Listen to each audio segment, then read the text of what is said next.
Economics पढ़नी क्यों है? सबसे पहले हमारे मन में क्वेश्चन ये अराइव होता है, why economics is crucial for UPSC civil service examination. तो we have to understand the importance of economics in UPSC civil services examination first. अगर हम ये इंपॉर्टेंस को समझते हैं तभी हम अपनी जो प्रोसेस है पढ़ने की उसको बहुत अच्छे तरीके से रखने की कोशिश करेंगे। अगर मैं आपसे कहूं दोस्तों तो इकोनॉमिक्स की इंपॉर्टेंस की बात अगर हम करें तो सबसे पहला हमारे मन में सवाल का आंसर यही आता है कि सर इंपॉर्टेंस ये है कि हमारे प्रीलिम्स एग्जामिनेशन में, हमारे मेंस एग्जामिनेशन में और इनफैक्ट हमारे इंटरव्यू में ये बहुत इंपॉर्टेंट रोल प्ले करती है। यस और नो? बिल्कुल करती है। कैसे करती है तो अब इसके बारे में डिस्कस करेंगे। सबसे पहले हम प्रीलिम्स की बात करते हैं।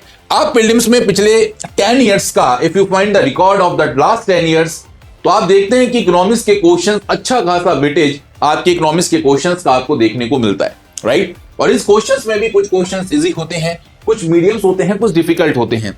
और इसी के साथ साथ मैं आपको बता दूं यूपीएससी के लास्ट 10 इयर्स के क्वेश्चंस पेपर्स का प्रॉपर एनालिसिस करने के बाद अगर हम देखने की कोशिश करें तो इसमें हमें ये पता लगता है कि जो इकोनॉमिक्स है बेसिकली उसका अपना एक नेचर है। वो नेचर क्या है अभी उसकी चर्चा करेंगे, थोड़ी देर रुकेंगे पहले, उसके बाद मैं बताता हूं कि इकोनॉमिक्स एक्चुअल में बात क्या करता है, किस तरीके के क्वेश्चंस हमारे जो पेपर है यूपीएससी का एग्जाम है वो पूछने की कोशिश करता है। और मैं आपको ये इस चीज का बिलीव दिलवा देता हूं, इकोनॉमिक्स का कोई भी क्वेश्चन आएगा तो आपका वो इन्हीं सेशंस में से, इन्हीं क्लासेस में से आपको देखने को मिलेगा, राइट।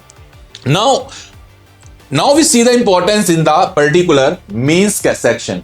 जो हमारा इकोनॉमिक्स मेंस में अगर हम देखें, आप सबको पता है in GS paper 3 there are 2 section, economic development and agriculture. अगर आप हर साल देखें, लास्ट 10 इयर्स को देखने की कोशिश करें तो एवरी ईयर ऑलमोस्ट 10 क्वेश्चन यानी कि जीएस 3 में हाफ ऑफ द वेटेज आपके इकोनॉमिक्स और एग्रीकल्चर का आपको देखने को मिलता है। और it is very crucial for us कि हमें जीएस 3 में मेंस में भी अपनी चीजों को बहुत अच्छे तरीके से रखने की जरूरत है।